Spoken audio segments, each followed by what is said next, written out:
Well, you try to just always evaluate the substance afresh. So, does the technology work? You can ask questions about what's the prehistory of the founders? Have they been working together for a while? Are they going to give up at the first sign of trouble? So I think you want to always focus on the substance. There are no shortcuts. So you try to avoid, coming in with biases about what can and can't work ahead of time. Yeah, there's always a temptation to come up with all sorts of sort of one-sentence rules, and we're as guilty of that as anybody. But I think what's gone best is you find something interesting about it, and then you try not to get to a yes or no decision right away. You try to really understand the substance, keep an open mind, and understand that. So substance over process every time.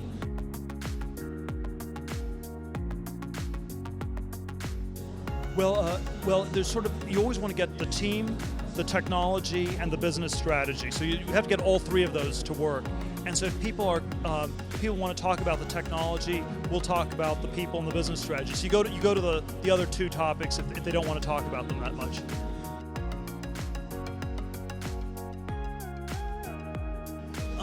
It's always hard to generalize, but I do think there's probably something different whether you made your money in computers or in, say, resources in the Congo or something like that. So I do think that there's something generally good about technology and generally very positive about this as an industry. I'm obviously a little bit biased, but I do really believe that. I think philanthropy is an area that deserves to also be rethought, and I always like asking these contrarian questions. And so if the contrarian question in business is, what great company is nobody starting?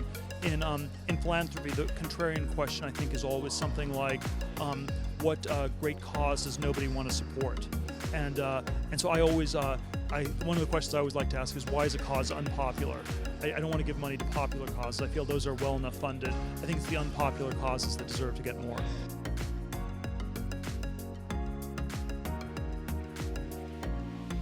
Well, I think in general it is that they want to give something back to society. I'm not sure if I think they mostly do think that I'm not sure they deserve all of it, but I think they deserve some of what they got. But I think the reality is that what's unusual about the tech industry in Silicon Valley is that the inventors are capturing anything at all. The history of innovation has been one where most of the people who invent things get nothing at all.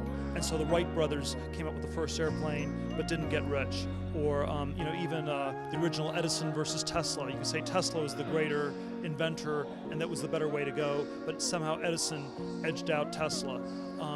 And so most of innovation has actually not gone to the people who came up with things. You have to make money. You have to do two things. Number one, you have to create something of value for the world, and number two, you have to capture some fraction of the value you create. And often people have completely failed at doing the second. So I think Silicon Valley is very unusual in that there's this large class of innovative people that are actually able to capture some fraction of the value they're creating.